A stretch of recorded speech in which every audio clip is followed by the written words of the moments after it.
Ya estamos de vuelta en Ponte en Acción, analizando este martes bastante movido. De momento se está imponiendo el verde en el viejo continente, nuevo máximo histórico del DAX germano, con ese paquete multimillonario que pretende aprobar el Bundestag, el Parlamento alemán, para poner freno a la deuda y por lo tanto aumentar el gasto en defensa, pero también en automóviles, pero también en el sector energético. Todo esto despierta oportunidades de inversión, eso está claro, pero también es cierto que la industria de gestión de activos, gran parte, no sabe a qué atenerse. Tenemos mucha incertidumbre, aranceles sí, aranceles también. Tenemos en el foco esos aranceles recíprocos del 2 de abril. Muchas negociaciones pendientes. Ahora también tensiones en Oriente Medio que están impulsando la demanda de activos refugio como el oro y, en definitiva, mucha tela que cortar. También muy pendientes de los rendimientos de los bonos estadounidenses, cómo se han impulsado recientemente los bonos europeos y, en definitiva, vamos a analizar las consecuencias y vamos a, en este caso, ver estrategias de inversión para tener un trimestre sin sobresaltos. Saludamos a Álvaro Antón Luna, Country Head de Aberdeen Iberia. ¿Qué tal, Álvaro? Buenos días. Muy buenos días. Bueno, que el mercado no sabe a qué atenerse, que tenemos aquí estos aranceles de Donald Trump, la llamada de Vladimir Putin con el presidente estadounidense, esas perspectivas de paz en Ucrania, que son lo que probablemente uno de los aspectos que más preocupa al mercado, pero por supuesto la retórica de los aranceles. ¿Cómo lo estáis viendo en la industria de gestión de activos este, volátil mes de marzo? Todo lo que ha pasado en Wall Street, además. Bueno, la retórica, muchas gracias por contar con nosotros y yendo a tu pregunta directamente, el tema de los aranceles, pensamos que es un arma de negociación fundamentalmente. Tenemos una serie de escenarios de cómo Trump va a ejecutar todos esos aranceles y cómo Estados Unidos va a ejecutar todos esos aranceles, pero hay que acordarse que los aranceles son recíprocos. Desde nuestro punto de vista van a venir más, va a haber muchos beneficiados y otros que van a tener más problemática en los mismos, pero la realidad es que pensamos que se van a quedar en menos de lo que a Trump le gustaría. Los efectos de los mismos es una mayor inflación probablemente y más altercados comerciales o más negociaciones comerciales en el medio y largo plazo. Esa fecha de 2 de abril es fundamental, pero como decía, arma de negociación y vamos a ver realmente en qué se quedan. ¿Y esto cómo está afectando a las carteras de inversión? En este caso, vamos a intentar solucionar algunas cuestiones. Vamos a recapitular la situación arancelaria. Donald Trump dijo que impondría aranceles recíprocos a partir del 2 de abril, también al acero y al aluminio y, por supuesto, recíprocos. ¿Qué quiere decir esto? Pues que sencilla y llanamente va a imponer un impuesto a todas las importaciones de los países que a su vez impongan ese gravamen del 15%, pongamos por caso, a los coches americanos. Pues en este caso nosotros imponemos aranceles del 15% a los coches europeos o indios o cualquiera que grave los coches estadounidenses. En definitiva, que esto es mucha incertidumbre y queremos saber, Álvaro, pues cómo está afectando esto a la industria de gestión de activos y cómo estáis en este caso rotando las carteras. Con muchísima volatilidad. O sea, nosotros vemos el mercado desde el punto de vista de las 3 Is y más que nunca las 3 Is que son, Lolo, si me permites, incertidumbre, inflación y tipos de interés, que es básicamente lo que ha pasado en este tiempo y lo que está pasando. Mucha incertidumbre, geopolítica, etcétera, etcétera. La segunda I es la inflación, aranceles están generando inflación, el COVID en su momento generó inflación y luego subidas o bajadas de tipos de interés y las acciones de los bancos centrales. En las acciones de los bancos centrales no hay que olvidarse que tienen dos efectos. Una es dominar la inflación, pero también tienen que ver cómo lo hacen desde un punto de vista fiscal. Veremos que ahí va a haber un impacto fiscal muy fuerte y eso debería ayudar un poco más al crecimiento. Vamos a ver cómo lo hace la FED y vamos a ver cómo lo hace el Banco Central Europeo. El Banco Central Europeo, por lo que tú ya se ha anunciado antes, piensa que va a haber mucho estímulo fiscal. ¿Cómo afecta eso a las carteras de activos o a la gestión de activos? Para empezar depende del perfil inversor de cada uno de los clientes. Pero dicho esto, lo que hay que asegurarse es invertir en aquellas compañías, ser un gran selector, un gran gestor activo, o eso desde luego pensamos desde el punto de vista de Aberdeen, gran gestor activo para no cometer errores y comprar aquellas compañías que en un escenario de negociación van a ser ganadoras. ¿Quiénes son las ganadoras? Las que tú decías, oye, yo te voy a subir el precio de mis coches un 15%, que al final es ese arancel, pero tú vas a seguir comprando mi coche. Yo te voy a subir el precio de la seguridad, el precio de la defensa, el precio de mis armas, el precio de... Es decir, son aquellas compañías que van a ser capaces de trasladar esos aranceles al cliente final y que ese cliente final va a seguir comprando esos bienes o servicios. Y esto es lo que es fundamental, ser capaces de elegir esas compañías. Rotando carteras, hemos rotado claramente de un sector value a un sector quality. Value, compañías con mucha deuda, bien, por supuesto, baratas, pero con mucha deuda, con fundamentales diferentes, más cíclicas, etcétera, etcétera, a compañías más quality, que a lo mejor han sido más aburridas durante los últimos 3 años, pero que el año pasado en Estados Unidos lo hicieron muy bien, y ese es el factor quality, es el factor que desde nuestro punto de vista va a imperar en el medio plazo. Compañías sin problemas. Eso en cuanto a, bueno, pues a compañías, entiendo que la gestión activa no entiende de regiones y que hay que ser muy selectivos, pero en este caso no sé si podemos pensar en alguna región o en algún sector concreto. Has hablado antes de industria automovilística, Álvaro. No sé si podemos poner el foco en alguna región en concreto.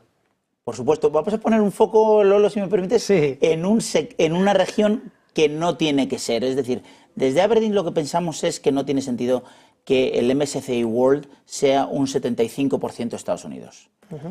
Pensamos que Estados Unidos tiene muchas cosas buenas, muchísimas buenas, y tampoco pensamos, perdóname, que las 7 magníficas pesen lo mismo que el mercado entero de India, Reino Unido, Suiza, Francia, Japón y China. Desde nuestro punto de vista, el mundo es más diversificado. Hay empresas muy buenas en el resto del mundo y DeepSeek ha dado un caso concreto de decir, oye, yo puedo hacer lo mismo que los estadounidenses, pero además desde un punto de vista más eficiente y a mejor coste. Con lo cual, nosotros desde Aberdeen pensamos que desde un punto de vista regional, Estados Unidos desde luego es una parte muy importante del mundo, pero no debería pesar un 75% de la cartera de nadie. Pensamos que debe pesar un 55, un 60, que ya está bien. No tienen ese PIB mundial desde un punto de vista de la tarta, ¿no? Es decir, el mercado estadounidense es un mercado muy eficiente y por eso produce los resultados que produce, pero pensamos que tiene que haber un poco más de diversificación en carteras. De hecho, aquel cliente que no ha tenido Europa en estos últimos años, pues sí, ha tenido, no vamos a decir un problema, pero se ha enfrentado al mayor outperformance, creo, de la historia de Europa frente a Estados Unidos. Con lo cual, diversificación, Estados Unidos debería pesar un 55, un 60%, un 30% debería pesar Europa, otro 10% UK y otro 10% mercados emergentes, en una cartera de renta variable, con lo cual, o de renta fija incluso, hay que diversificar un poco más. Álvaro, no sé si este paquete de deuda o de freno de deuda, este ingente paquete de gasto multimillonario que se está votando ahora mismo en el Bundestag, despierta oportunidades de inversión o lo estáis siguiendo muy atentos en la industria de gestión de activos, las gestoras. Muchísimo. De hecho, lo que estamos viendo es, desde nuestro punto de vista del House View de Aberdeen, lo que ha provocado es el mayor empinamiento de la historia en el tramo largo del boom, en el tramo largo de la renta fija de gobiernos, y lo que ha hecho es traer muchísima volatilidad. La volatilidad, bueno, o no sé cuál va antes, si es el palo o la zanahoria, pero al final es muchísima volatilidad, se empinan los tramos largos y lo que hace es han perdido rentabilidad los inversores en el tramo largo y lo que estás buscando es estar en tramos mucho más cortos. ¿Qué hemos hecho desde Aberdeen? Bueno, desde el principio de año más o menos estamos en neutrales desde un punto de vista de duración, desde un punto de vista de renta fija, y lo que estamos viendo otra vez más es fundamentales. ¿Los gobiernos, la deuda de gobiernos nos interesa? Sí, solo si es a corto plazo, es decir, ahora mismo estamos mirando renta fija corporativa y de gobierno, pero a muy corto plazo, alrededor de 1.5 años, porque además luego tienes los fondos monetarios que están perdiendo mucha rentabilidad y necesitas salir de tramos tan cortos. Los fondos monetarios estamos hablando de aproximadamente 90 días de duración, con lo cual tienes que salir de un tramo tan corto porque están bajando los tipos y necesitas darle un poco más de rentabilidad al dinero. Lo más importante, y creo que sí, por lo que ponemos mucho interés en ello, es que el dinero tiene que estar trabajando. No puedes tener el dinero en caja ni en el banco parado. El dinero puede estar trabajando porque estás hablando de una rentabilidad mínima del 2,5 y tiene que estar trabajando en plazos por encima de la inflación. Por encima de la inflación. Y ya que hablamos de inflación, de tipos de interés, bueno, comienza esta tarde la reunión de tipos de interés de la Reserva Federal. No se esperan cambios, se espera que se mantenga en ese rango, esa horquilla del 4,25-4,5%, pero claro, aquí lo fundamental, Álvaro, vamos a tener ese dot plot, ¿no? Las perspectivas de económicas, inflación, crecimiento y, por supuesto, recortes de tipos de interés. Anteriormente eran 4, pero parece que el mercado ya se ha dado cuenta que podrían ser 2 a partir del mes de julio, pero claro, también es cierto que recientemente las últimas declaraciones de Jerome Powell pues decía que había que tener mucha calma, que todo progresa adecuadamente, pero cuidado porque los aranceles todavía no podemos evaluar el impacto. ¿Qué discurso crees que va a dar Jerome Powell en el día de hoy? ¿Debería de dar algo más de certidumbre? Debería, lo que pasa es que una vez más Jerome Powell ahora mismo está en un tira y afloja con Donald Trump, con el presidente y con su equipo, y tienen que ver cómo se va a desarrollar. Yo creo que va a ser muy dependiente de los datos. Hemos visto que los datos de confianza se han enfriado muy bruscamente y necesita, bueno, pues la Fed debería dar un poco de más confianza al mercado, porque los datos, aunque la confianza no es buena, los datos en general no están siendo extremadamente malos y desde el punto de vista de Aberdeen, desde luego nosotros descartamos la recesión. Has hablado de 2 bajadas de tipos de interés. Nosotros en principio pensamos que incluso sería una. Al inicio del año hay que acordarse que el consenso decía 0 bajadas de tipos. Nosotros estamos pensando 1 y a partir de septiembre, con lo cual desde nuestro punto de vista todavía es pronto para que Jerome Powell se decante por nada. Yo creo que va a ir viendo qué datos se van produciendo, pero los datos de consumo siguen siendo más o menos buenos.